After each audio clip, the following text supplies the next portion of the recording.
deterministic and non-deterministic planning. The first talk is by Burlingame and Fitzsimmons on risk-carrying policy switching to exceed reward thresholds.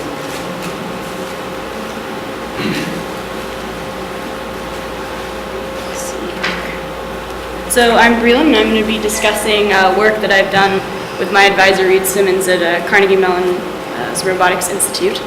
And to sort of put these words into a more concrete example, when you think about an agent having to exceed a reward, you could think about maybe a pizza delivery domain, and now you have to get to this delivery location within a certain amount of time. So you want to do that within that amount of time, otherwise, it's going to be detrimental to your business. So this is kind of a threshold that's important for the agent personally. So the kind of different domains that we care about when exceeding thresholds or you can kind of think of these competitive domains. So these are domains where the difference between second and last might be actually negligible. So you want to do all you can to win. So a nice example of this is you're not doing sort of the best on average like in an arcade game, but you're actually trying to achieve this top score. So it's natural for an agent to want to take risk to be able to accomplish this goal. You can kind of think of things in terms of soccer, where now maybe you're playing more offensively when you're down, or you're switching to this more defensive strategy when you're ahead. So in hockey, a lot of times there's this sort of undetermined amount of time of when it's best to pull your goalkeeper to gain an offensive player in hopes of scoring a tying goal to win. And as we kind of saw yesterday, this happens in soccer as well, where the goalie actually became an offensive player. So this is a very sort of risky thing to do. It's not always clear when the best time it would be to do this, so we're kind of answering this question in a more principled way. So if we go back to our pizza delivery domain, you could see that the idea of taking risk here is you're maybe going the average speed and you're running into some unexpected traffic. So a risky action might be to speed. And by doing this, you might suffer getting pulled over by a police officer, and then you're going to get there in an even slower time than if you hadn't have sped at all to begin with. So now, if you're doing sort of the expectation of this value over time, you might be going this speed limit at every single time step in the environment. This would be an example of a risk-neutral behavior. And if you're deciding to take risk, maybe you're taking a risky action every single time in your state, and you can get very lucky. You could just speed all the way and get there in a very short amount of time, or you could be very unlucky and a cop is pulling you over at every intersection, and now it would have probably been best to not choose to begin. So there's a lot higher variance when you take risk. You have this chance of this higher upside, but at the same time this downside could be pretty detrimental. So the applications that I'll be focusing on in this talk are these thresholded reward domains. And specifically, I'm going to be focusing on a suite of policies that are of these varying levels of risk. And I'll tell you a little later how I'm able to generate these policies. But the main sort of point of the method that I'm showing is this ability to switch between these policies at runtime to be able to accomplish the goal of maximizing this expected reward threshold. So given a current state, which is kind of your progress towards the goal, and then given your current running cumulative reward, which is how far you are away from the threshold, when would you make this decision to switch between these policies of varying risk to exceed the threshold? So we're making an assumption that the world is going to be modeled as a Markov decision process. So to be consistent with the pizza domain, we can define our states as a grid world. We'll define various actions, and we define these transition probabilities where there is a small probability of actually getting stuck, and then other probabilities of exceeding and going on in the environment. So the difference between the risky action and the less risky action in this case was that example of speeding. So you have this small probability of making it further, but you're doing so at sort of this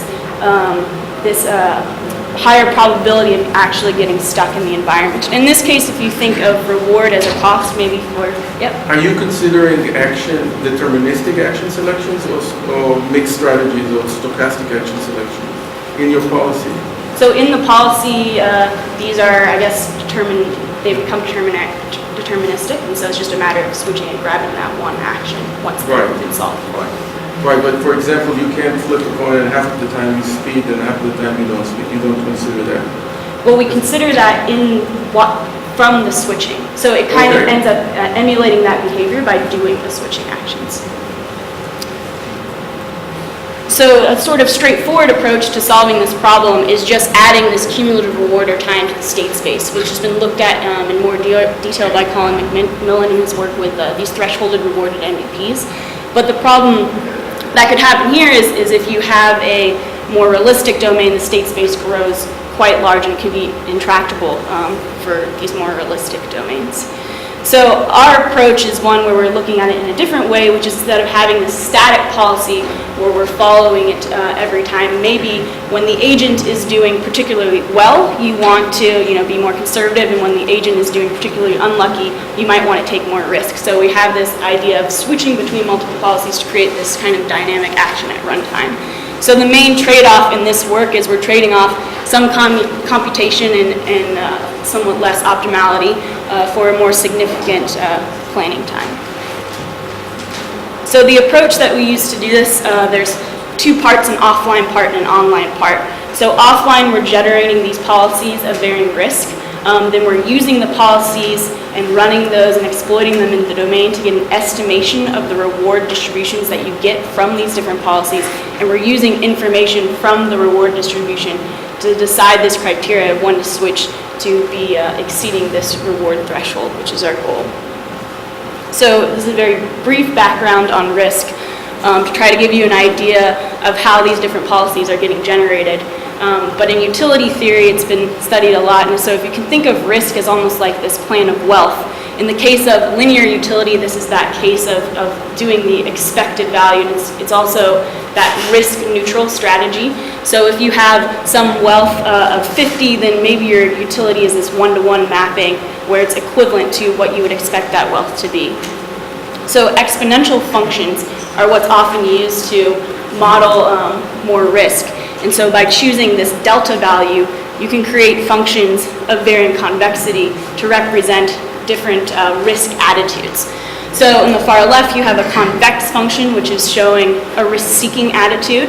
So what you're doing is for that same utility value, you're willing to take this higher payoff, but you do so at this higher uncertainty.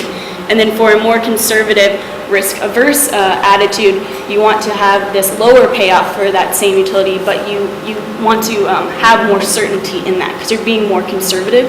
And then there's the risk-neutral case. So if you can think of utility as kind of this function that an agent is following as it's going along in the world, you can say that it's having a constant utility in the case where you're deciding to go the speed limit every time. So you're always following this linear utility. But if you're deciding to speed every time, then you're always following that convex, risk-sensitive utility. So it seems more natural kind of to be able to switch between those two. And so work by Koenig and Liu studied this idea of this one-switch utility, where maybe in the case of the pizza delivery domain, you're going the speed limit, you hit some traffic, and now you want to switch between doing this risk-neutral behavior to this risk-seeking behavior. But it's kind of unclear how to know when to speed a different amount of times, and maybe one switch might not be sufficient. So we like this idea of this multi-switch utility, which is what we're trying to emulate by being able to choose between these different varying risk policies at runtime. So a little more in depth about each part of this approach. So for generating these different policies of varying risk, we're actually going to transform the probabilities by multiplying it by this exponential function. And this is actually work that Koenig did back in his thesis. So the state space is staying completely the same. And if we look at that risk-seeking case, so as you can see, if the delta value is 1, then you're not changing the transition probabilities at all. So this is that risk-neutral case. And as the delta value increases, you're getting these more convex curves. So this convexity here is increasing. So since the probabilities are being scaled by this value, the larger delta value you have, the less weight you're actually giving to the probabilities. And additionally, by the way that this curve works, as the reward is higher, you're actually giving more weight to actions that have a higher immediate reward. So if we take our probabilities from the simple pizza domain and then we convert those, we're actually shifting those probabilities to have less weight than they did before. And then in doing so, based on the cost of the risky action, in this case being cheaper for this domain, it's giving a little bit more weight to the risky. And since now these probabilities no longer add up to 1, there's an additional death state that these agents can fall into. So the basic idea here is that as the delta value is increasing, you're going to have more probability of kind of falling into this death state. So as you increase your delta value, when you're solving these policies, it's going to encourage it to choose more risky actions. And so that's how you're getting more risky actions in your policies and more risky policies. So now that we've transformed our MDP to account for these different values of risk, then we're going to take that policy and run it in this original MDP to estimate what those reward distributions are going to be. And so a little bit more information about this is that we're reasoning about the complete distribution of reward. So just the mean and variance alone in non-parametric distributions is kind of not enough to really distinguish between them. So in doing this, what we do is we take each policy, we're running it in that MDP, and for each policy we're following this trajectory. So you have a state, the policy gives you what that next action is, and then you have this next state. And then you also know your reward function, so you're getting back this discounted cumulative reward, and we're adding that. So you run a trajectory, and then you get your cumulative discounted reward at the end, and you save that off. So we're saving off these values for multiple trajectories of each different start state. And in some cases, the trajectory is going to visit the same states multiple times. And so since we are collecting these reward distributions not only on a per policy basis, but on a per state basis, we actually get a lot of savings in time by getting a lot of examples of other states during other runs. So for each policy, for each state, we have now a distribution of reward. So the red line here is the mean, and the green line is the standard deviation. This is just an example of one state for the risk neutral policy. And to sort of emphasize how these distributions can look different, so if this is our pizza domain, for different states, you're going to have very different looking reward distributions. So in the beginning, you're going to have reward distributions that are a lot less because you're a lot further from the goal, and as you get closer to the goal, the reward distribution will shift to the right because you have this more chance of being successful. So now that we have these distributions for different states, they also exist for different policies.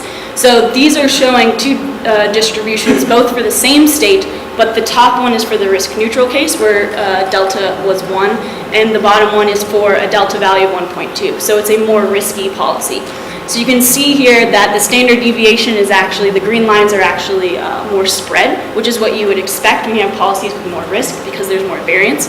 And the mean is actually shifted left, which is also a behavior of more risky policies, because when you lose, sometimes you lose kind of bad.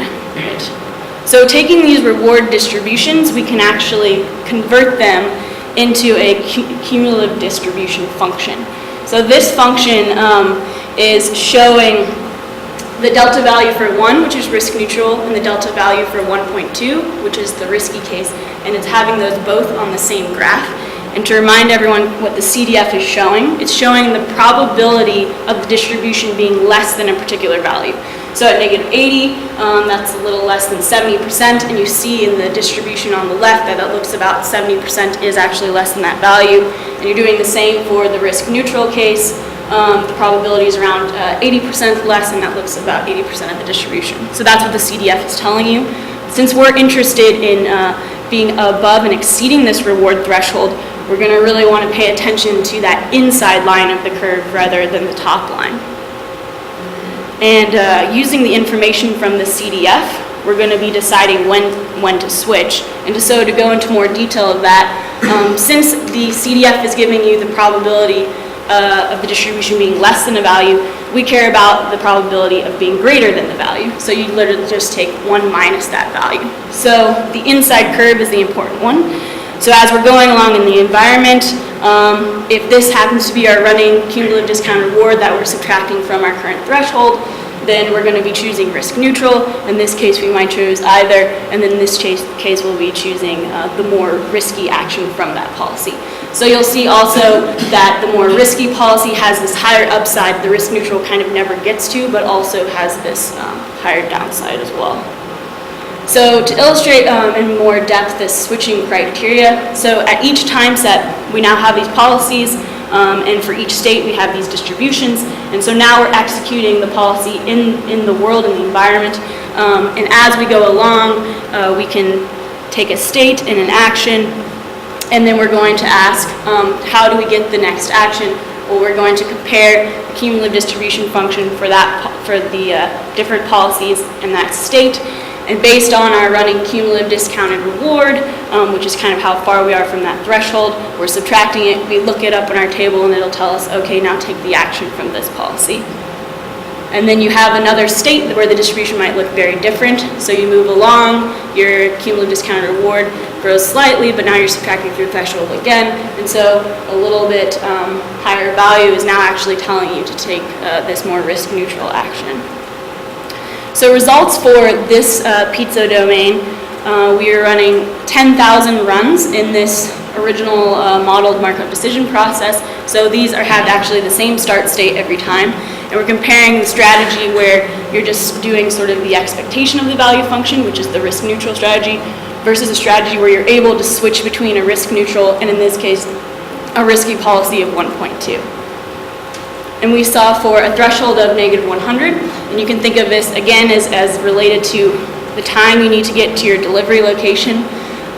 Here, the idea of failing is that you did not exceed it, that you actually made it under the threshold. So comparing the amount of times risk neutral is failing versus the amount of times that switching was unsuccessful, we see that the switching strategy is actually failing 9.5% less, which is reducing our losses by 30.6%. And that if we have a higher threshold, meaning we want to get there even quicker, we actually see that there's a gain. It's failing 22.4% less and reducing the losses by around 28%. So the reason behind this is we believe that higher thresholds, it's in your best interest maybe to take more risk, and so you get more benefit out of switching between these different strategies. So since the pizza delivery domain is a very simple domain, we were able to add cumulative reward to the state space. I removed the discounting to keep things discrete and whole integers, and then set thresholds for the min and max of the cumulative reward that you get. But the state space does grow quite large, and there's obviously a caveat of how you write your solver and is it threaded. But the main idea is that the planning time is significantly longer than even when we're doing these estimations of reward functions. Execution time is comparable because you're just doing this check, the CDF, which is just either a quick grab out of the graph or just a very quick linear interpolation, so the execution time isn't actually that bad. But the pros of adding the time cumulative reward to the state space is that you do get better results. It is closer to optimal. But you do so at the cost of a lot larger planning time, and this less flexibility as well. You have to know your threshold before you generate the policy, where in our method you can change that threshold on the fly.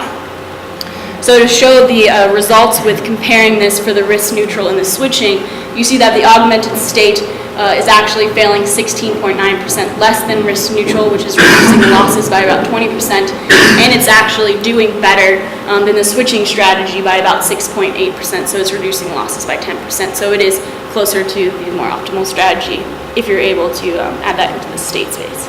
So to do a more, I guess it's not necessarily realistic, but in the terms where I wasn't able to hard code the values, we applied this to a Mario domain. So Mario is going through the world, collecting coins and avoiding monsters to make it to a goal. So in this domain, I actually had to sample the state space. I defined states as Mario's relationship to other objects. I actually encoded macro actions, which uses the primitive right, left, and jump, using A* for Mario to go to these certain objects. So in Mario, the difference between a risky action and a non-risky action was one where Mario is actually going to have to collect all coins in the environment versus Mario just collects one coin. So by having to collect all objects in the environment, it produces more risk because Mario has a higher chance of dying because it's in the environment longer. So I did 1,000 runs over 1,000 runs each of 100 different worlds, because each world is generated with a different random seed, to estimate the transition probabilities and use average reward over the macro actions. And the results in terms of now taking these risky policies, estimating these reward distributions, and doing the switching, you can actually estimate the reward distributions in two ways in the Mario domain. You can do it by exploiting in the actual Markov decision process, but also by running the policies in the real simulated environment. So we have a comparison of the two. So this is over 1,000 runs of the same start state.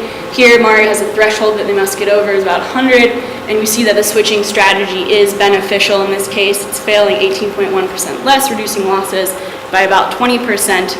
And in the case of the simulator, we executed 1,000 runs over 1,000 different worlds, so it wasn't necessarily just the worlds that we were training against, and we're switching based on this discount macro action. We were using a smaller threshold, and we see there actually wasn't a lot of improvement, but there was a little bit improvement. So something to note was that the reward thresholds for this MDP Mario domain were a lot more optimistic than those in the simulator. And this is because it was showing maybe there's more coins in the environment than is actually true. So this is kind of an example of a well-modeled world and a world where things weren't modeled as well, but you still get some improvement. So for future work, we can expand this to also be integrating conservative policies, implementing it in more realistic scenarios, maybe with cheap robots, and then extending it to maybe handle these situations where you have a model and the world isn't completely accurate, which is kind of what we were seeing in that Infinite Mario Simulator domain. So in conclusion, we've demonstrated an algorithm that's able to reason and switch to exceed these thresholds, and it's doing so by reasoning about the complete distribution of reward and saving on planning time. It's showing its improved performance over risk neutral, and it's good for these domains where you're willing to take a risk, but you have this cost of maybe losing. So the main takeaway is that the algorithm actually doesn't care what kind of policies you have. It's general enough that just given some set of policies and given some criteria that might be different, but based on this idea of rewards, it can switch and decide this next best policy. So it is doing this big trade-off of the computation and less optimality for this planning by making the choice at execution time. And I will take any questions.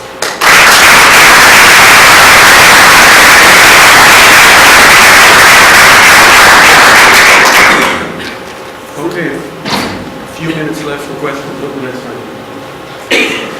Yes, I was wondering, in the case where your model might not be, say, your transition probabilities, not be so accurate, and during execution, you might be able to learn more accurate probabilities. Would you be able to, have you thought about updating the cumulative distributions in the way that's capital? So I have been looking a little bit at, so reinforcement learning kind of assumes that you don't have these transition probabilities and sort of learning them on the fly.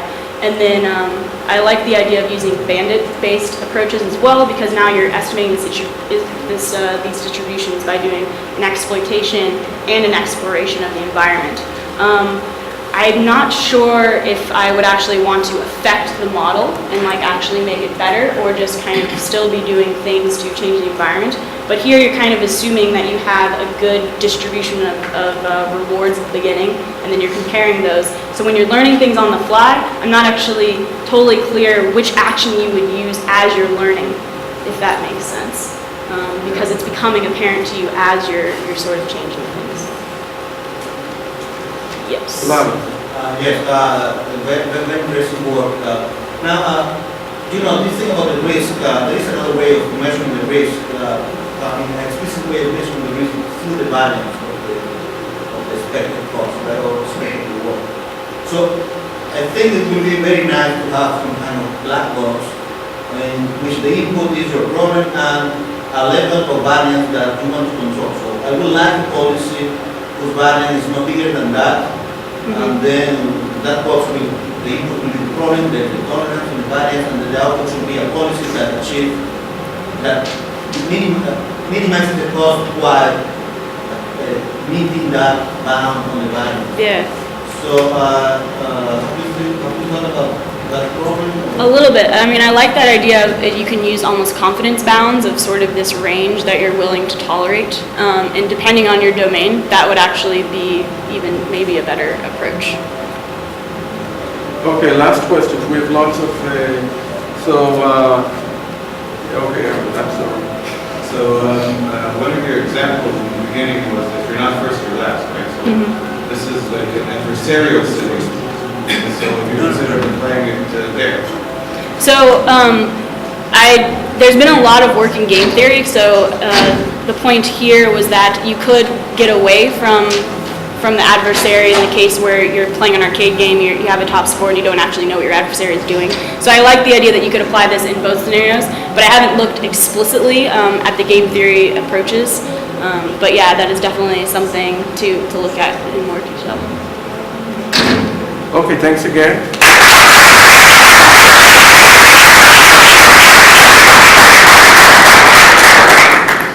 Our next speaker is Florent Tichtel, and he's going to talk about fast incremental policy compilation from plans in hybrid probabilistic domains.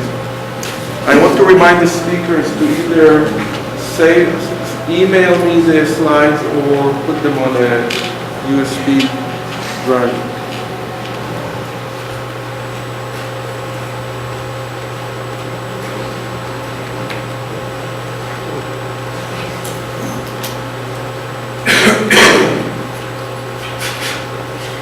Actually, yeah. I can see it.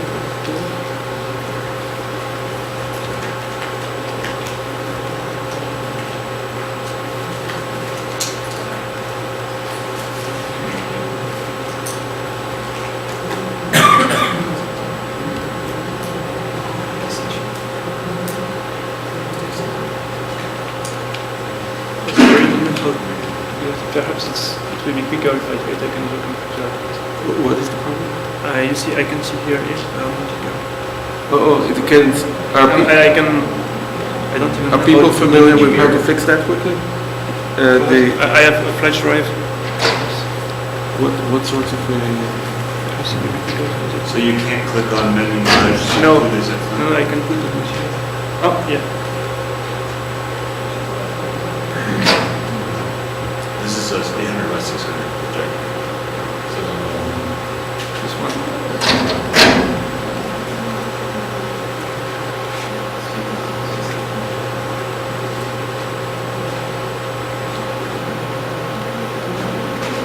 I'm not sure it's going to work.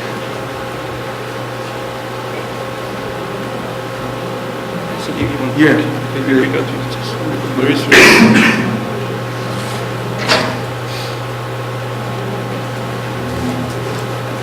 we can just reset this. Can I ask one question? Yeah. Please. So for the last talk, and especially about Bly's comment, there's a lot of work on portfolio optimization in the financial group, which is exactly what you want. You want to Can you move this maximize your window onto profits the other while screen? minimizing your variance. Move this window onto the other So screen. a large area of work in the research for financial engineering that Can you get the mouse onto this screen? I think that, this is the big thing in finance, right? But I think that they do, the kind of thing that they do is for one decision only. I mean, the sequential decision thing. No, there's sequential decisions where you're making trades, right? And so it's your portfolio optimization over those trades. And then you include the fact that the trade can change the market. Okay, here, Oh yeah. What you have, you have the thing called the direct optimal rule, right? Yeah. For any value for the one you want to stay for that particular value. You're on the screen now. Through the worksheet process. This is the PDF. If the window is active, Alt and a letter key, move it between desktops.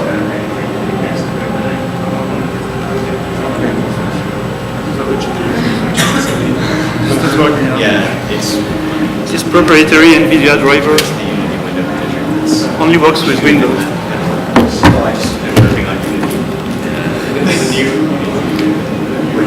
It's new. That's the window manager. YouTube has decided to force it on users. Okay, let's get started. Okay, I'm really sorry about that.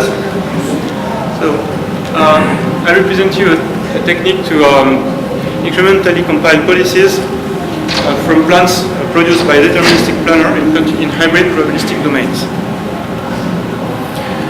So, we want to solve decision theoretic planning in hybrid domains with large state and action spaces, where with state variables which are both continuous and discrete. We will consider also action effects defined as hybrid related distributions, meaning that action changes will be both discrete and continuous. State variables are non-monotonic, meaning that they can both increase or decrease over time. And we will have explicit goal states and implicit dead ends. Dead ends are states from which you cannot then reach the goal once you enter them. And it is especially difficult for MDP planners to deal with this.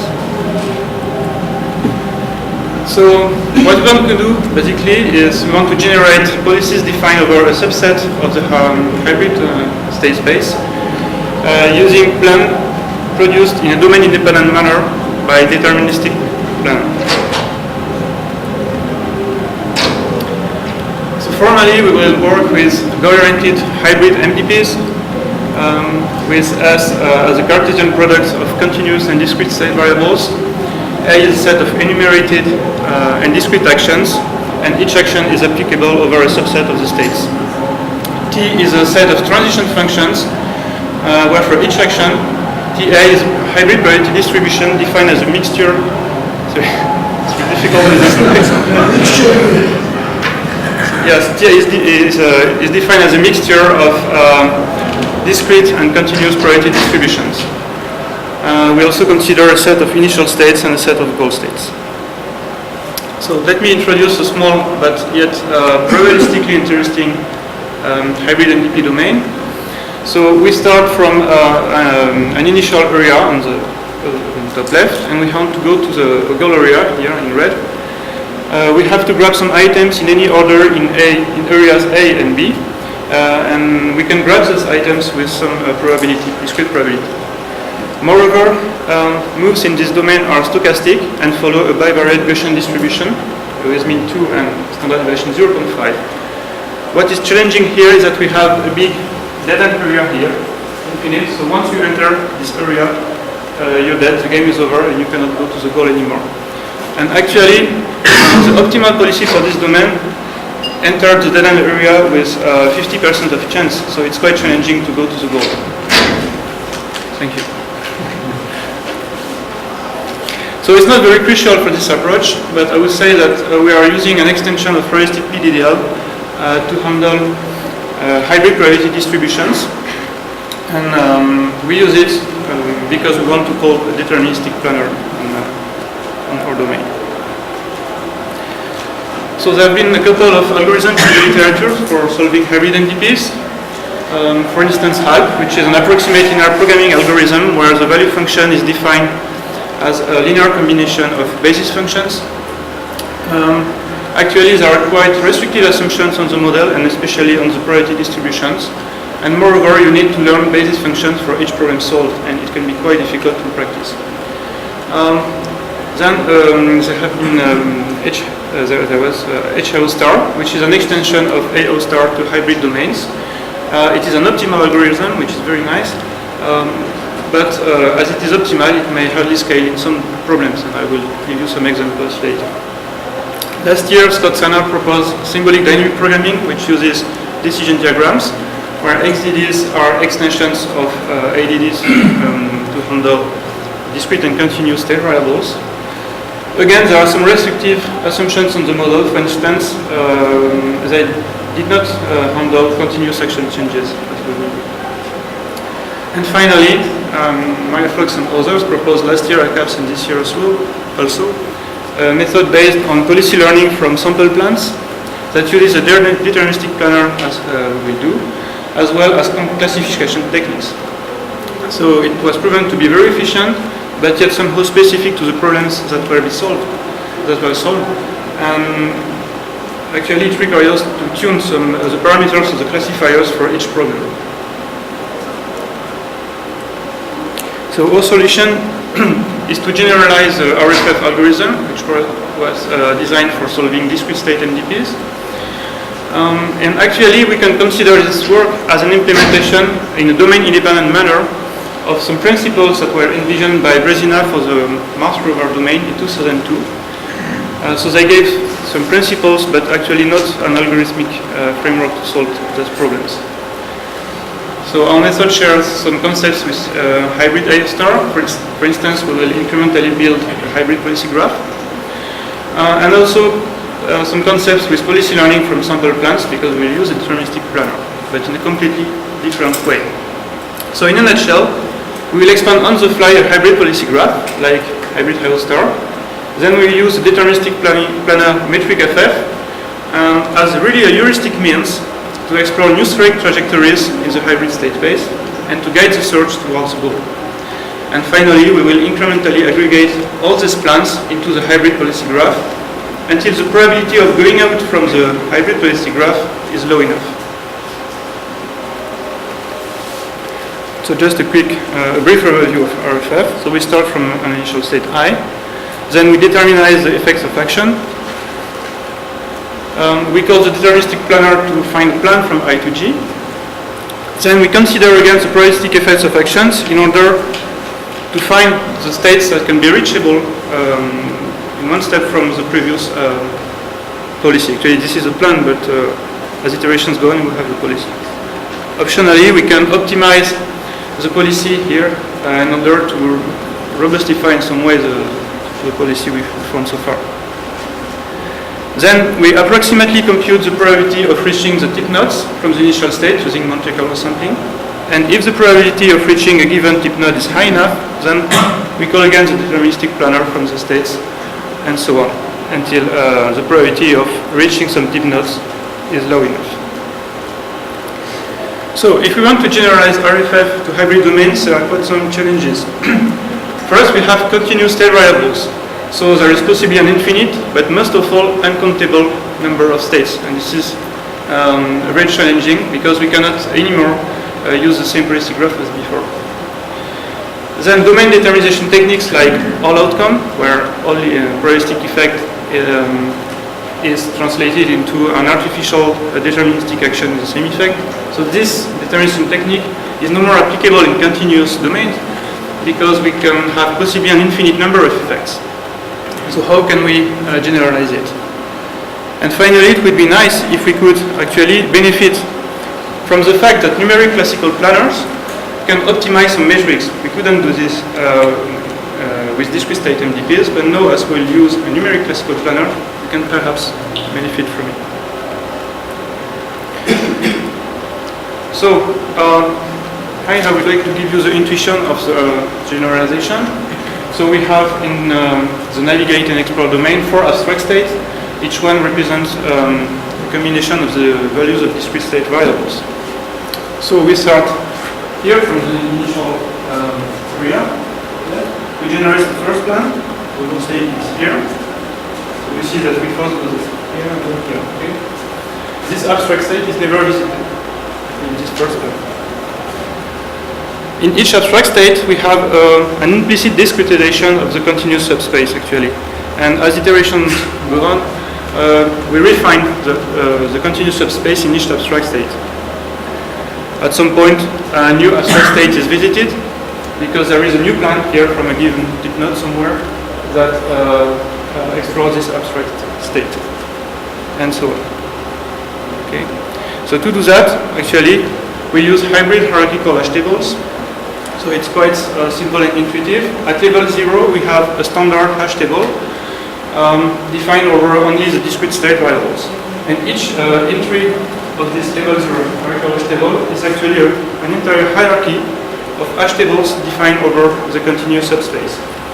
At level 1, for instance, we have an implicit discretization of the continuous subspace in hypercubes of a given size delta.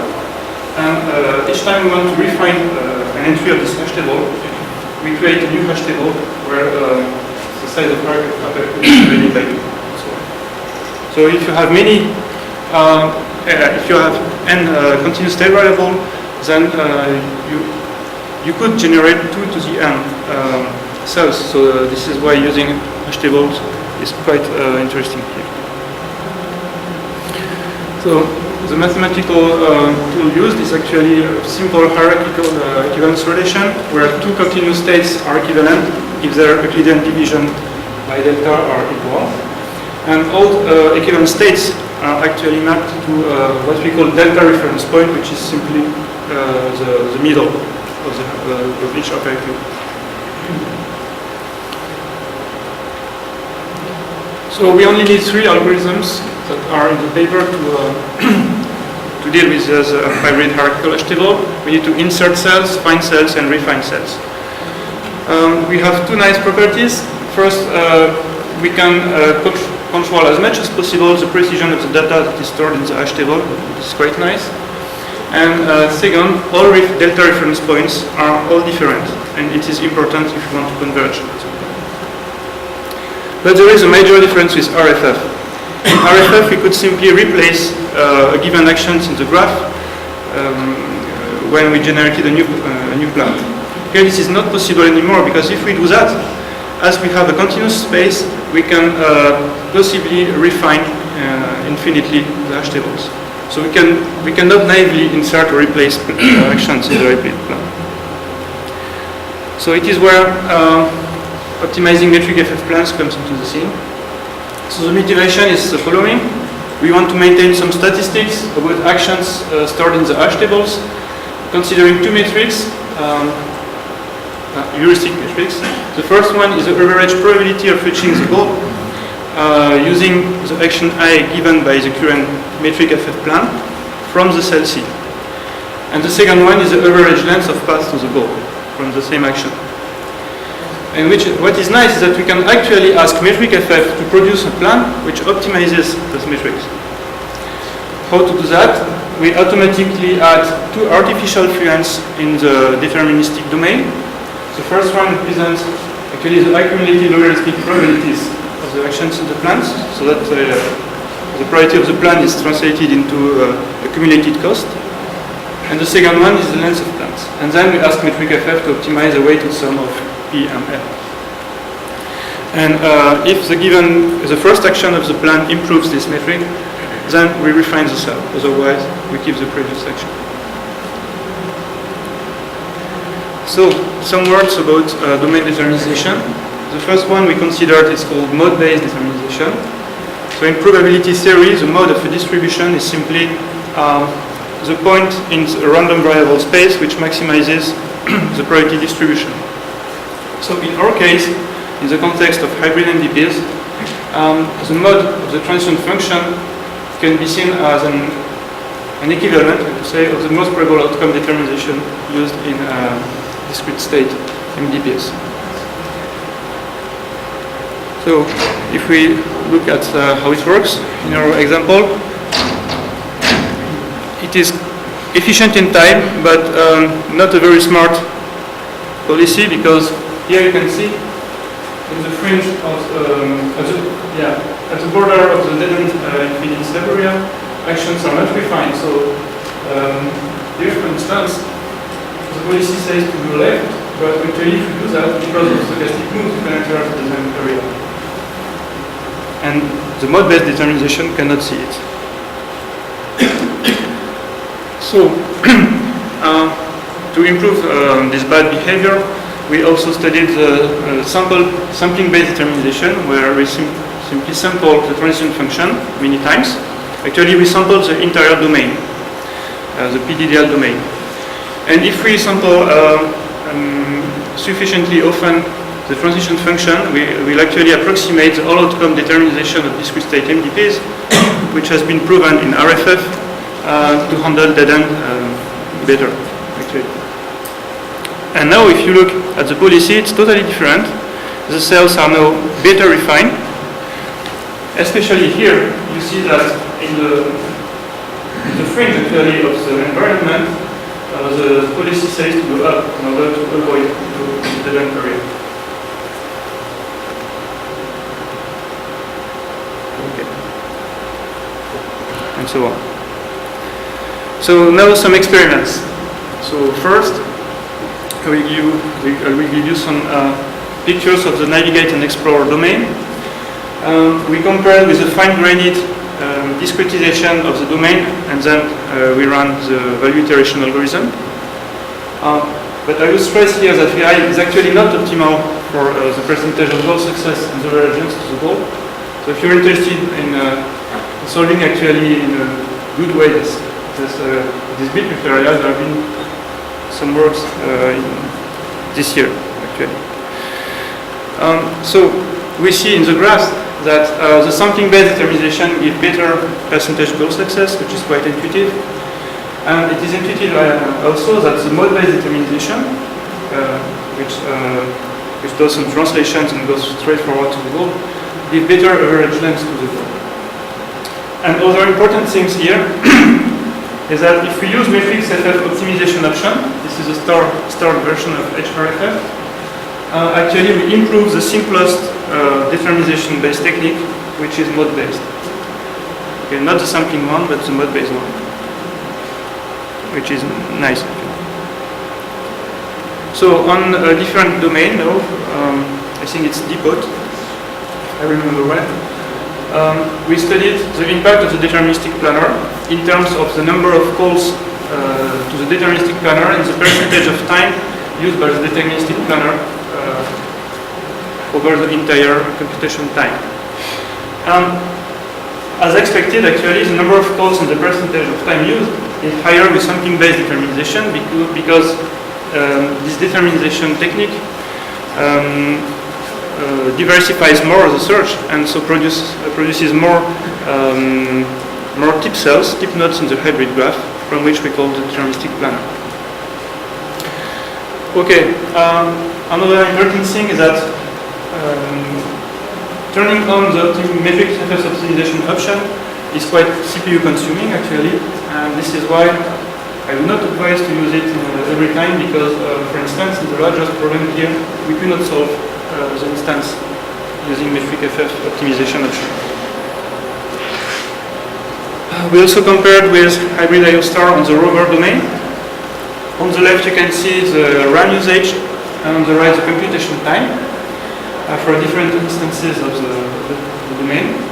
And what we see here is that all variants of HRFF outperforms hybrid IO star both for RAM usage and computation time by actually many orders of magnitudes. And by chance, I would say, because we don't optimize anything, but by chance on this domain, we could produce policies with the same average length to the goal than hybrid IO star. The final domain I will present is Zeno travel. So actually, we extended Zeno travel from the deterministic IPC to hybrid MDPs. So I will stress that actually for the biggest instance here we have more than 700 binary state variables and more than 10 continuous state variables. And moreover, in our domain we have non-smooth and exotic probability laws, for instance Laplace, control power, etc. Actually we are not aware of state-of-the-art hybrid MDPs algorithms that can solve such big problems and with any kind of probability distributions.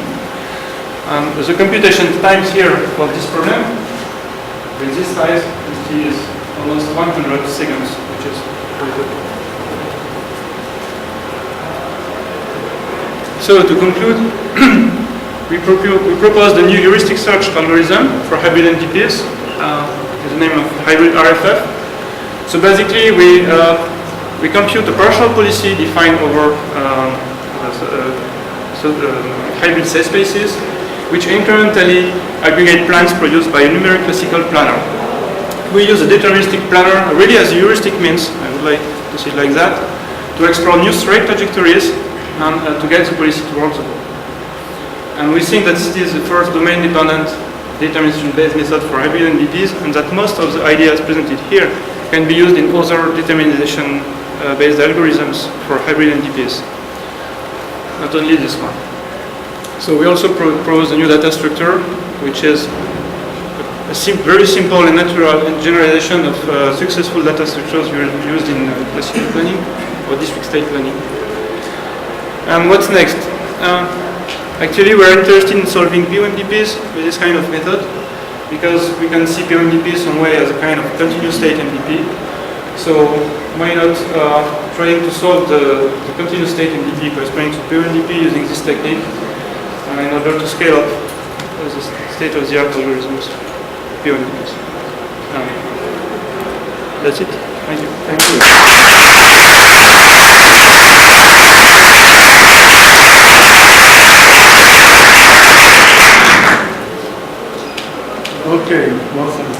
So in the past, for maintaining continuous distributions, people have used KD trees, and you're proposing hierarchical hash tables. Can you compare the two and say what are the strengths and weaknesses? Sure. Yeah, excellent question. Actually, I tried KD trees first, and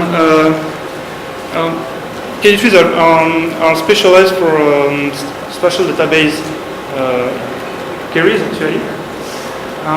First. Second, actually, I think that you need to bound the domain. You cannot work on an infinite domain, and in our case here, continuous state variables are not bounded at all. And yeah, the queries are totally different, I mean. So we wanted to design a data structure that is really aimed at answering queries from the planner, and not to adapt data structures designed for other things to planning. I mean, if you look at the queries, they are totally different. Okay, we are running a little late, so let's move on. Thank you again.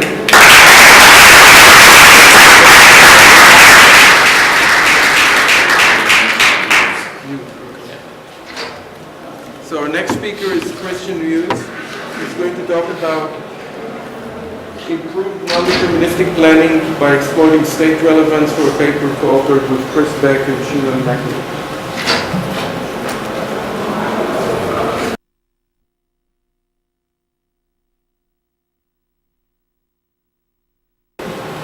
Hello everybody, I am indeed Christian Muse, and this is work done at the University of Toronto with my co-supervisors. Improved non-deterministic planning by exploiting state relevance, and I really want to focus and drive home this point about state relevance. So just to give you an intuition, what I mean by state relevance here is it's a subset of the state, a partial setting of the variables, if you will, that is sufficient for a condition that we are interested in. It may be sufficient for saying that this state is a dead end, or sufficient for saying we have a policy that works and gets us to the goal, but state relevance really is the key to a lot of the techniques that I'll be introducing today. So what is the problem domain that we're looking at? FOND, fully observable non-deterministic planning. And so here you have multiple action outcomes for every non-deterministic action you might have in your domain, and it's going to be selected non-deterministically by nature. And so the typical approach will use determinization, like the previous talk we've seen. We do the same thing here. And for anybody with the lingo, we're using the all outcomes determinization. Pretty standard stuff. All right, so SAS plus FOND plans. What is the output of this problem that we're going to get? There's a few different notions. Strong cyclic plans is a policy that will map the state of the world to an action you should execute, possibly going back to the same state, but eventually getting you to your goal with 100% probability. Weak plans, it works for at least one of the outcomes for the set of your actions. So this could just be a sequential set of actions that you execute one after another, and there's at least some probability that it will lead you to your goal. And finally, a strong plan is just like a strong cyclic, but you don't consider going back to the same state. What we generate here is strong cyclic plans, and this is what we're interested in, but we also use weak plans in our determinization for this. So a little bit of the SAS plus notation. Everybody's familiar with this after 5 days of seeing this sort of thing. We have a set of variables, our initial state, our partial goal state, actions, and so on. The one key difference that I want to point out here is that the effects is no longer just a partial setting of the variables. It's a set of possible outcomes. So it's a set of partial settings of the variables. Right? Now, the motivating example that I'll use throughout this is the triangle tire rule. I love this domain. It's great. It has lots of dead ends. It's really fun. So you have a drivable car, goes around the roads with two different types of locations. Those with spare tires and those without spare tires. And every time that you drive, non-deterministically, you could blow a tire and have to repair it with a spare tire. Right? So the types of variables that we would see here is the car is at location B, flat tire is true, has a tire at location A is true or false. These are the types of variables you'll see. Now the actions that you'll see, for example, is drive from A to B, and a precondition is that you have to be at A, the flat tire cannot have occurred yet, and you have non-deterministic outcome that says either you're at B directly or you're at B and you have a flat tire. So this is the choice you don't have. Now the triangle tire rule puts it into this structure where the greedy approach would automatically want to just drive along the bottom quickly and get itself to the goal. Whereas the real optimal plan is to go all the way up, around, and back down. So this is why it's a really interesting domain and really messes with a lot of the non-deterministic planning approaches out there. All right? So contributions, there's some people that have to take off, I guess, at 11:30. This is the takeaway slide, and I won't mind if you do have to get up and walk out halfway through. We introduced a state-of-the-art fond planner called PRP, Planning for Relevant Policies. In doing so, we develop a suite of techniques, principled methods that will leverage relevant parts of the state for non-deterministic planning. And this can be applied in not just fond planning, but a lot of the different areas that do non-deterministic planning. And finally, compared to the state-of-the-art, PRP is exponentially faster, exponentially more succinct, and it is significantly more robust when we consider domains with dead ends. So for the rest of the talk, this is the outline I'll go through. The general approach, we'll see how much of it I can get through in the time that I have, and then evaluation and conclude. So the overall approach is something, so before I get to the overall approach, the input and output of what we're producing here. The input is a SAS plus fond task, and the output, as I said, is a strong cyclic planning policy. But unlike typical policies that just simply map a state of the world, maybe a full state, to an action, when we leverage the relevant parts of the state, we need to compactly represent our policy. So our policy is going to be a set of partial state and action pairs. And these pairs do not have the property that they're mutually exclusive with one another. So many pairs may apply in your current state, but we do have an ordering over all of them, and we will choose the best pair to return for a given state. And I'll say in just a moment what the best pair and how it's defined. Also, these pairs do have an expected outcome. So when we added to our policy, we did have an expected non-deterministic effect, and this will play a role in some of the contributions that we make. So, the overall policy, I'll raise my voice because the outside hall is raising theirs. The overall approach is like most non-deterministic planning solutions for this domain. You simulate your policy over and over, executing actions and leading to all of the open states that you need to see if you can handle. If you can't handle it, you come across here and you need to compute a new plan to figure out how you would handle that new state. If it works and you do find a plan, you update your policy and you keep simulating. If it doesn't, then you process the dead end somehow. And so I'll go into each of these different parts and describe the little SC later on. So how do we compute a weak plan? We determinize the problem just once before this entire thing starts, and the all outcomes determinization. And we use a classical planner on this all outcomes determinization to find a sequence of actions that will get us to our goal. While we do this, we avoid forbidden state action pairs, and when I talk about dead ends, I'll fully formalize what this means, but intuitively it's just if you're at a state and executing a non-deterministic action could lead to a dead end, I want to forbid executing that action and all of its non-deterministic outcomes. So we keep track of this while we're looking for a weak plan. And finally, planning is halted when the policy matches a state in the search space. And so all of the theorems I'll show here are quite informal, but you can go to the paper for the really formal text. Basically, if the policy returns an action for a state, then we can use that policy to unroll, basically simulate the policy and find a weak plan. We'll just use the expected outcome of the action that's returned, and we'll be able to get to the goal. So that's a nice thing, and we can stop planning as soon as our policy recognizes a state that we know how to handle. So once we do have a weak plan, our sequence of actions, how do we go and update the policy with these sequence of actions? Well, the first thing that we do here to focus on relevant part of the state is to use regression. Now regression, I don't have time to go into the full theoretical backing. I encourage all of you to check it out if you haven't seen it before, but essentially it will take a formula, here it's going to be a partial setting of our variables, and regress it through a particular action and one of its effects. And what it does is it removes everything that action achieves from the formula, and it adds everything the action needs. And so what it will produce for you is a sufficient condition for that action to achieve whatever it is that you want. And so we use regression repeatedly back through the sequential plan that we generate in order to find a sufficient condition for that to achieve the goal. Right? So it's extremely powerful stuff. And for example here, how would we regress the formula? The car is at B and doesn't have and there is a tire at B, through the action drive AB and the non-deterministic effect at B, so it doesn't blow a tire. When we regress back through, we get rid of at B because that's one of the effects of this action, and we now have to be at A and not have a flat tire because these are preconditions of that action. So this is how regression works. And so once we compute these conditions for everything in the weak plan, we now have a partial setting of the variables and the action associated with it that will lead us towards our goal. And the quality of this pair that we generate is measured as the distance to the goal in this weak plan. And when I said I return the best action in my policy, this is where we define best. So whatever partial state action pair is closest to the goal, that's the one that we're going to return to get us to the goal the fastest. All right? And so this is the overall approach, but there's a few differences that I want to point out to some of the previous work, especially the state-of-the-art previous work. If you do have a dead end and you need to undo something that you've done, previous work would undo parts of the policy and would undo parts of the weak plan and continue searching from that point.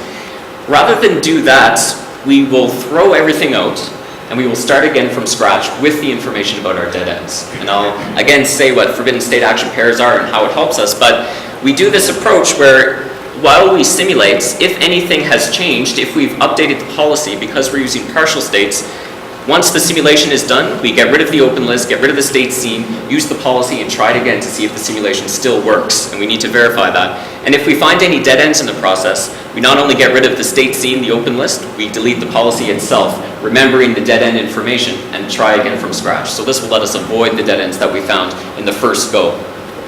Right? And so you can see the paper, but with all of the stuff that we add, we have a theorem that says the algorithm is sound and complete. If a strong cyclic plan exists, we will find it. So, dead ends. This is something that's prevalent in this triangle tire world problem because the automatic greedy approach would try to go directly across the bottom to the goal. But what happens when the car drives to the right once? We expected the tire to be just fine, but non-deterministically, the tire could have gone flat, right? And we do not know what to do in this case when the tire goes flat. There's actually no way you can get to the goal. Now we could record this as a dead end with the entire state saying there are spare tires up here and everything's connected in such a way, but what we actually want to do is focus on the relevant part of the state and generalize this dead end. And so we use a relaxed reachability to try and find the minimal subset of the state that will be sufficient to say that this is a dead end. And in this example, it's the car is at location B, it has a flat tire, and there's no spare to fix it. This is sufficient to say you're in a dead-end state. Now, dead ends alone are not enough because we're in non-deterministic planning, so we take every dead end and we regress it through every action and action outcome. Now, what this gives us is for every action and effects of the action, if we can regress the dead end through there, it gives us a partial state, one step back, if you will, just before you apply that action. It tells you what must be true in order to lead to that dead-end state. And so this gives us a forbidden state action pair, right? And we will want to forbid, can I go back one? Oh, no. My apologies. I thought I had an example, but I don't. Here we would want to forbid, if you are at the initial location, don't drive to the right once. Not every non-deterministic action effect will lead to a dead end, but if at least one does, we will forbid it from happening. And so in subsequent plans, where you're computing the weak plans, we'll forbid taking that action to move to the right. And so the planner will go up first and then look for new plans in that way. Right? So this is how the forbidden state action pairs help us out. Next up, I want to talk about a technique called planning locally. And this was introduced in the previous state-of-the-art, but we've improved it to focus on state relevance. And so in your search space, as you're going through, you'll pick one non-deterministic outcome, find your way to the goal, but later on while you're simulating, you'll find another non-deterministic outcome. You don't know how to handle it, so it's a new state that you haven't seen. The typical approach would be to just plan for the goal and try and find a weak plan that would get you back, get your policy back going. But planning locally says, instead of that, we're going to plan to where we expect it to be. So it could be a much smaller plan if we just try to get back where we expect it to be. Right? Now, instead of taking the entire state to plan locally, we take the expected states, the expected partial state that would have matched. So what this means is, if we did take the expected outcome, we look at what the policy would have said, and we can provably say the policy would return a partial state action pair, and we just use that partial state as our new goal. So for example, in this triangle tire world, we wouldn't have to say things about where tires were previously along our path. That's irrelevant information to what we need to plan for. We don't even care about whether or not there's a tire at this location. So this lets us plan locally in the triangle tire world and just find a very simple plan that says, repair my tire, and then continue executing from there. So it's extremely powerful in these domains where the simple plans only need to focus on relevant parts of the state.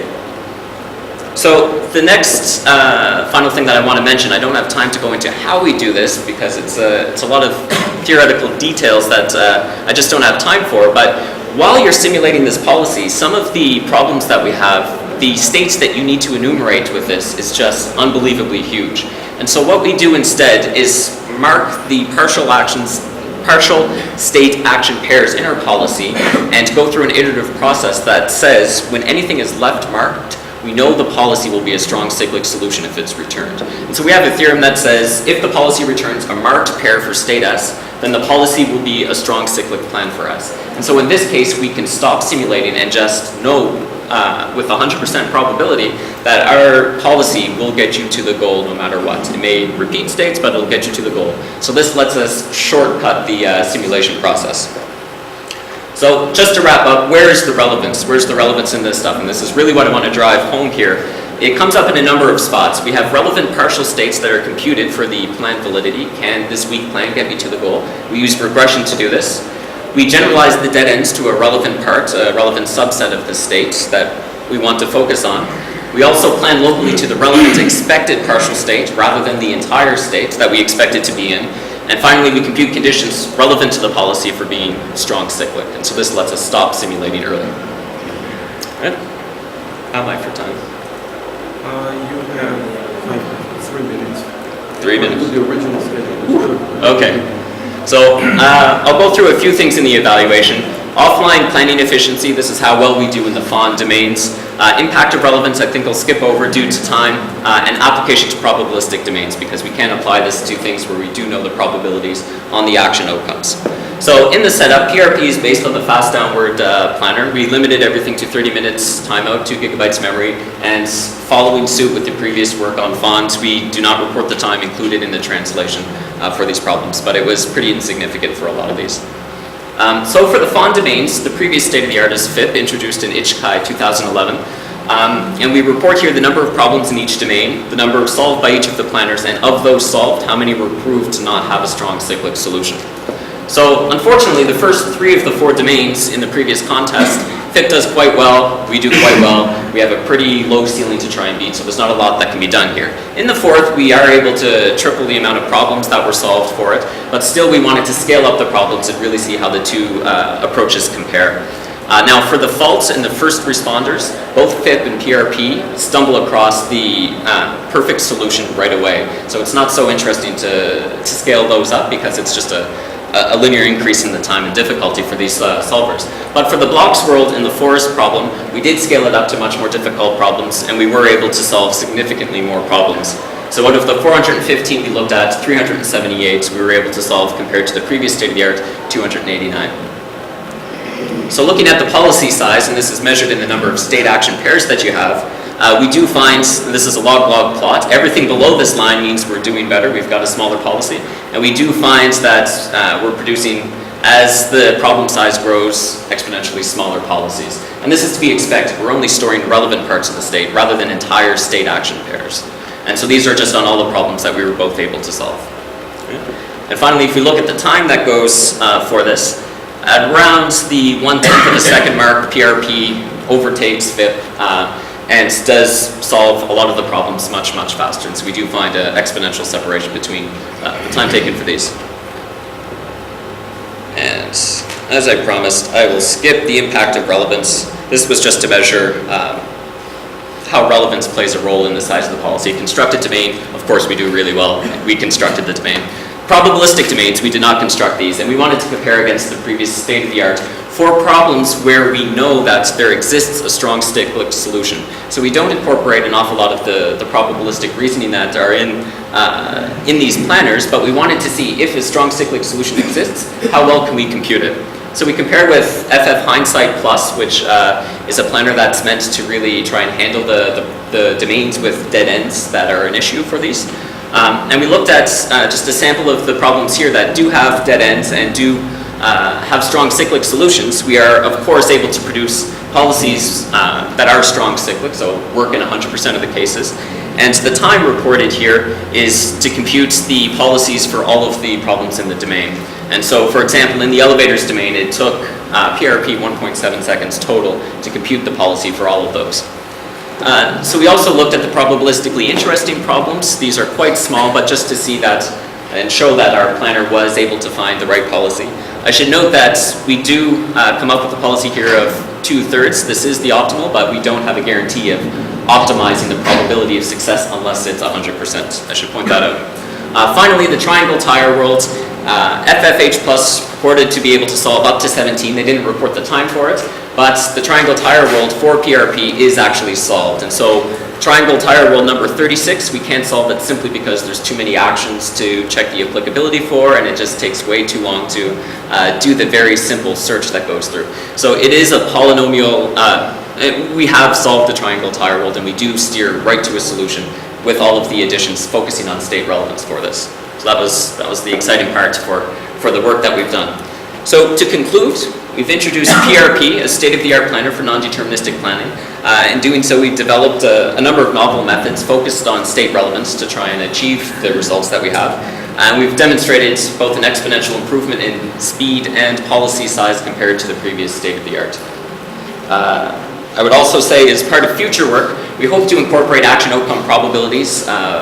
As I had mentioned, we can use the same sort of procedure as the previous talks in how to focus on the states that have the highest probability of failing, improve the dead end detection and avoidance, and generalizing the planning locally, because we don't necessarily want to go to where we expect it to be. We just want to go where the policy can work again and we can finish. And so finally, if you would like to check out the code and use it yourself, everything's available up online. Thanks.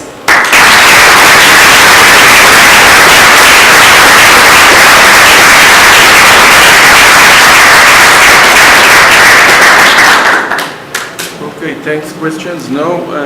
Talk with a regular old-fashioned computer will look the same anymore. Very nice. Okay, so go ahead. Sorry if I sound like a grumpy old man, but somehow the ideas, which I really like, seem to be very similar to what Andre has done in a couple of his earlier papers on using regression to figuring out, regressing the trajectories and also dead end detection and generalization. So can you say a little bit about what you think are the primary differences between his work and yours, minus the fact that he's also doing probabilistic optimization, which you're not? Yes, yeah. So a lot of the concepts are similar. The basis functions that come back is just using regression, and I don't want to give any impression that I've invented regression. This is a beautiful theory that's existed for a long time. I think the primary difference is bringing the insights from different communities, applying relevance to it, and packaging it up in one small thing that is very effective altogether for non-deterministic planning.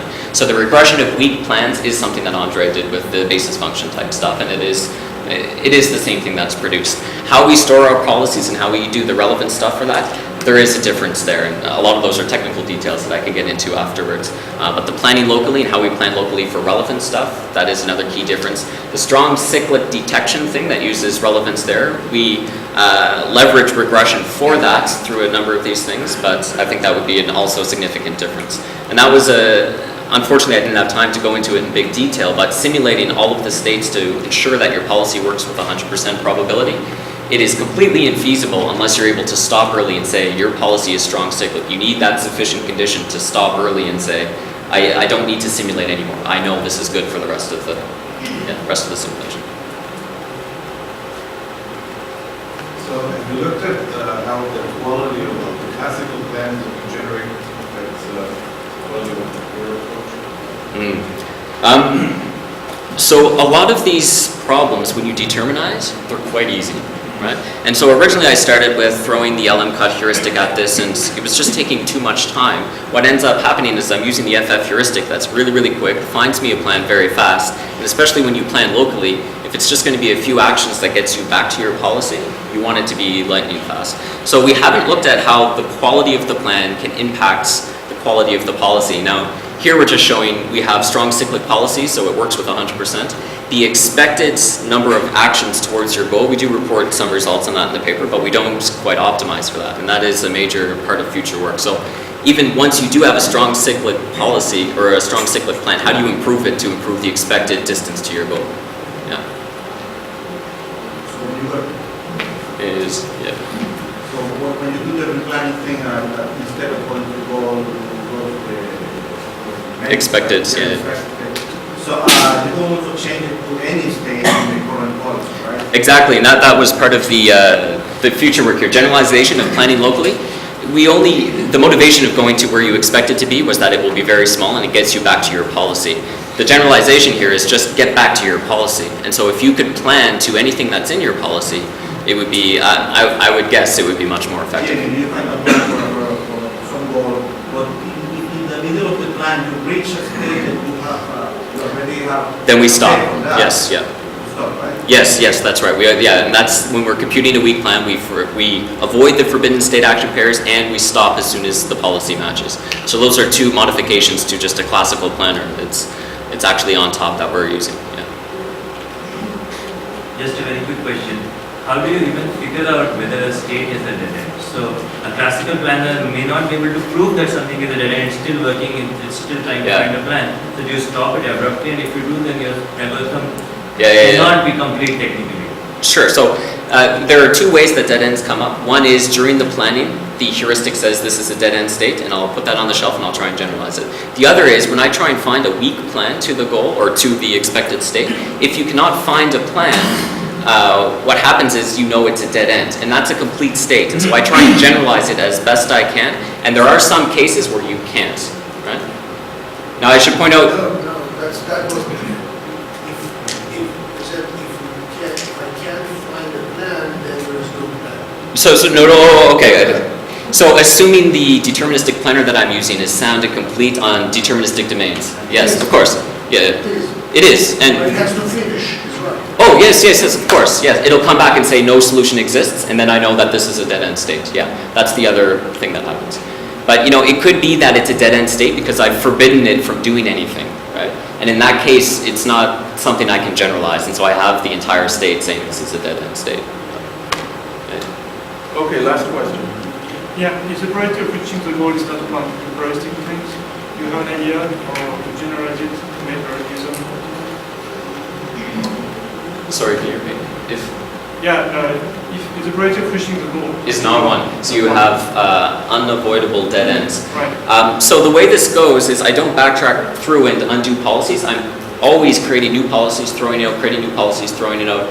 I can and I do compute and keep the best policy that I've found so far, and so I can just return the policy that with 80% probability reached the goal.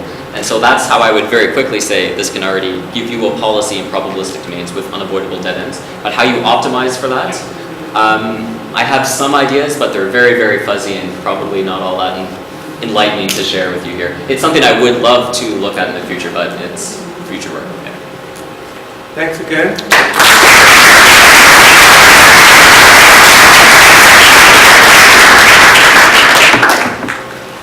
Our last speaker is Ethan Burns. He's going to talk about anticipatory online planning for a paper with Jay Benton, Wheeler, Rummel, Bell, and Sang-Wook Yoon.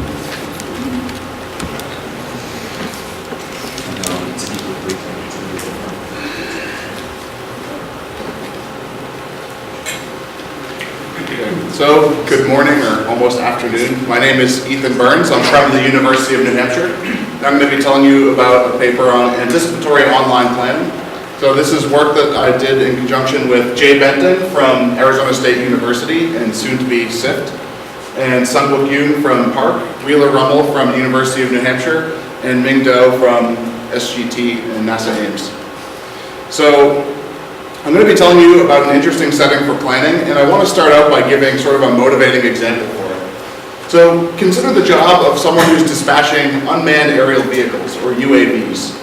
So UAVs are these airplanes, and they're going to fly around some kind of a map, and over time they're going to get requests to make observations about part of this map.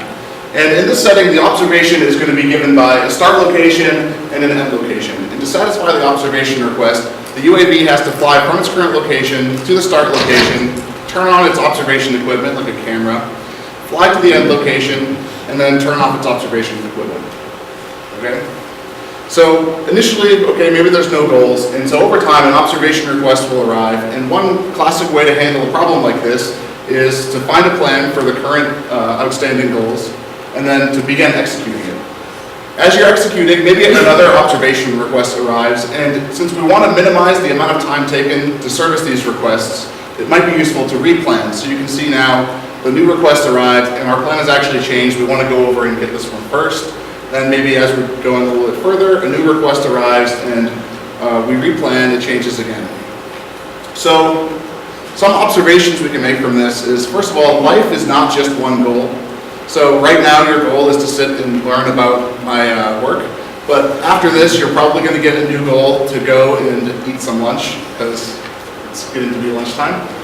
And another goal is that the planner can be running continually. So maybe there's no goals yet, but we can still have the planner running, and if we have some idea of what our goals might be, then we'd like to try to take advantage of some of this knowledge to set ourselves up better so that when the goals arrive, we've anticipated it and we can handle it better.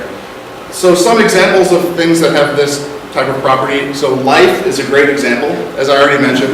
So if you consider insurance, many people here probably have insurance of some kind, so health insurance or automobile insurance.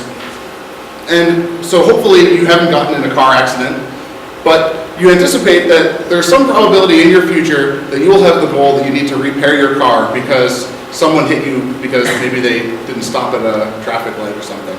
And in anticipation of this goal, you realize that it makes my job of achieving the goal of fixing my car much easier if someone else is going to pay for it for me. And so insurance is a great step along that plan. Other domains include planning for satellites, taxi and ambulance dispatching, which is similar to my UAV example. Manufacturing or printing can also have problems like this. And so the real opportunity we want to take advantage of is estimating what the future goals are, so we have an estimate of this, and we want to be able to take advantage of this estimate to set ourselves up to better handle the goals that we suspect will arrive in the future.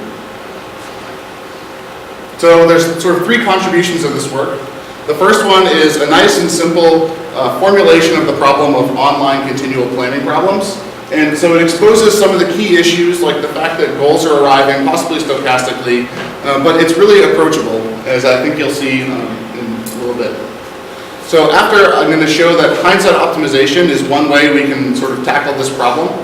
And finally, I'm going to show that hindsight works better than this simple reactive approach that I sort of showed on the first slide.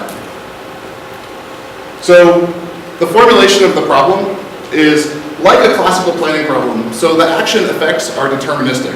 If the UAV moves north, then it's going to be north of where it initially was.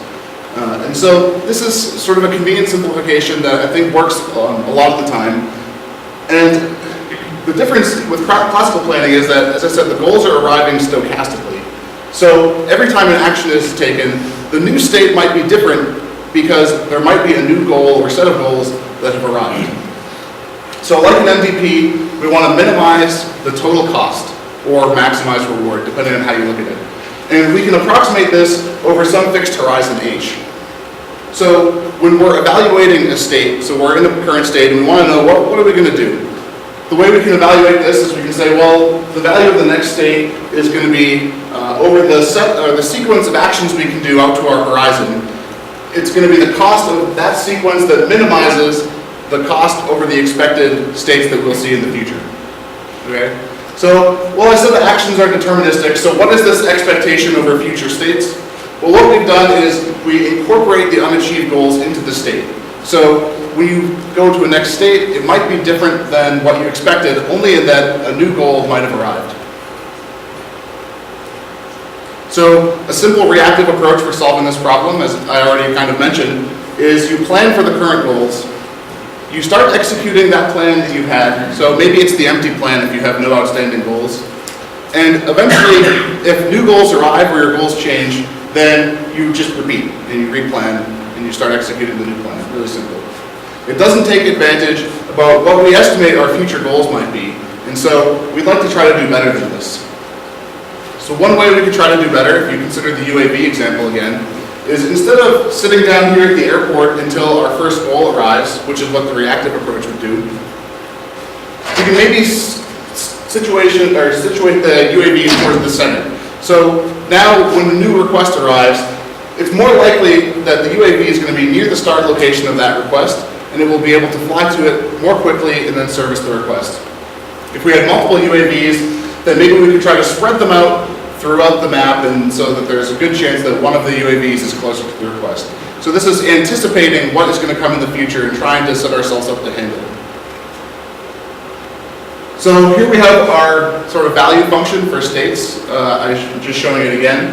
And one way we can try to solve this is by treating it as an MDP. So you have the transitions, and the probability of the state changing to a different state is based on what goals you expect to be coming in the future. So when you're evaluating a successor state, you can consider, well, what's the value of this state based on all the possible futures that might come after this state? And so here I'm representing the different things that can happen with these nice colors. And since we're considering all the possible things that could happen, well, I guess I drew it as this sort of big tree that's branching off. And this can actually be very difficult to solve. So if we consider just a 3x3 UAV problem, which I think we'd all agree is very small, and if we limit the number of outstanding requests to be 3, where in reality it could be an unlimited number of requests, then just this problem can have tens of millions of states. So we really want to find some way that we can sort of approximate this and solve it more quickly. So the approach that we used to do this is called hindsight optimization. So this is a fairly well-known technique. And the idea is we're going to take our value function, we're going to remove the star because it's not sort of the optimal thing anymore, and we're going to put a little hat on top of it to show that it's approximate. And then we switch the expectation in the minimization. So what this gets us is it allows us to, instead of considering all possible futures, we can consider just a sample of them. So here we see, maybe we'll look at 3 sampled futures from each action. And with the sampled futures, now we can just solve this deterministic planning problem. So here we're just finding the minimum sequence of actions for the sum of the cost of the actions. And this is regular deterministic planning, which we know how to do pretty well. So if we solve our deterministic plans, here we have the little actions. You can see we can compute the cost of these for each sample. Now we're taking the expectation over the cost of some deterministic plans that we've solved from our samples. And that's, well, that's just an average. So when we want to find out what state to go to, we can take our samples, we can solve them deterministically, we can compute the average of the costs, and then consider that the value of that state. So really simple algorithm for this. We can sort of hallucinate some future goals that we think might arrive out to some horizon. And then for each action we're considering, we can see what's the next state that I would get to from this action. From that state, what is the average cost over all the future samples that I have? And then go to the action that had the lowest mean cost. And repeat. So that's the idea. And it's going to use the knowledge about the sample, or about the future goal arrivals, because that was taken into account in our sampling. So hindsight optimization, as I said, is not new. It's been applied to other techniques such as online scheduling, stochastic integer programming, and probabilistic planning, and now we're applying it to online anticipatory planning. So how does it perform? Well, I guess the first question is, how do we even evaluate whether or not our approach is good? So we want to gain the most reward, and we don't really know how we're doing, if we're doing well or if we're doing poor. So it's good to find a couple of reference points. And we can see, here's one reference point, here's the other, and where do we fall in between? So the first reference point we look at in our evaluation is we compute the optimal plan. So we have some oracle who luckily knows the future, knows what goals they're going to have to achieve, and then they can solve this perfectly. And this is the best you can do for a particular instance. So that's one endpoint. The other endpoint we want to see is, what if we were to do something really simple? Like, can we at least beat something really simple? So what could be simpler than just using the heuristic cost to go evaluation function from our deterministic planner for each state, and just go to the state, or take the action that has the lowest heuristic evaluation. And so I call this greedy. And now in the plots I'm going to show you on the next few slides, you're going to be looking at, on the y-axis, the value normalized reward, where 1 represents the reward obtained by the optimal solver, and 0 represents the reward obtained by the greedy solver. So first, let's see how we did on the UAV domain. So here's, as I said, normalized reward on the y-axis, and we're looking at some box plots. So each of these boxes surrounds the center of a distribution of values, and the whiskers extend out to the extreme values, with the exception of some values that are sort of extra extreme that we draw specifically with these little circles. In addition, you can see there's a line going across the middle. This is the median of the distribution, and then you can also have the mean and the 95 confidence interval on it are given by these little gray bars. So on the x-axis we have react. This is the reactive solver. It just it does a plan and replans every time the goals change. And then we have the hindsight optimization solver that is generating futures that sample out to 4 and 8 for the different horizons. We have 1, 2, and 3 UAVs, and the probability of an observation request is 0.02. Now what we get from this plot is, well, the reactive solver is, you can't even see the box, it's just a line right across at 0. So for the most part, it's performing exactly the same as the greedy solver that's just using the heuristic, with the exception of some of the dots. And the hindsight optimization approach is performing much better. So the second and the last domain I want to look at is influenced by manufacturing. And the idea here is that we have a machine, and the machine is building some widgets. That's its job. So the goals are going to be these widget requests. But in addition to that, the machine actually can get worn out over usage. So there's going to be some goals coming in that need the machine to be repaired. So it's got a few parts, and the parts might break. And it's more costly to operate the machine and to build widgets when it's acquired these damaged parts. So in order to fix the damage, the machine has to be taken offline and brought down into this maintenance state in which all the parts will be repaired in sort of one go. So the point of this domain is to demonstrate the fact that sometimes it's not worth bringing the machine down for repair until it's acquired a sufficient amount of damage. So maybe it's worth running a sort of broken machine to build more widgets because they're coming in really quickly, and you don't want to wait. You want to wait until you've damaged the machine enough before you bother fixing it. So here's the results. The plot is very similar to the previous one. In this case, we have a 0.2 probability of a part being damaged, or a 0.4 probability of a part being damaged. And we also are changing the order probability for widget requests from 0.2 to 0.4. Again, we can see that the hindsight optimization based approach is doing significantly better than the simple reactive approach in this domain. So what are the pros and cons of hindsight optimization for this problem? Well, hindsight optimization is simple. All you need is a deterministic planner. Okay? It's better than the simple reactive approach, as I just showed on a few little sample domains. And we've also tried running an LRTDP solver to solve the MDP.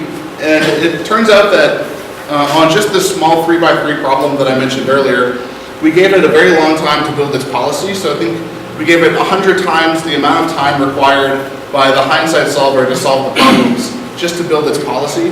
And then using this policy, it turned out that it didn't even perform quite as well as greedy. So it really needed more time to build the policy on these problems. But some of the cons of hindsight optimization, well, it's slower than reactive. So reactive is finding one plan and it's executing it until the goals change, whereas hindsight optimization is solving a lot of deterministic plans, one for each sample. So for example, the reactive solver takes about 0 seconds. The machine wouldn't measure the time at a fine enough resolution, so 0 is the number I got. But the hindsight optimization solver can take between a very small fraction of a second and 10 seconds per action, depending on how difficult the problem is. And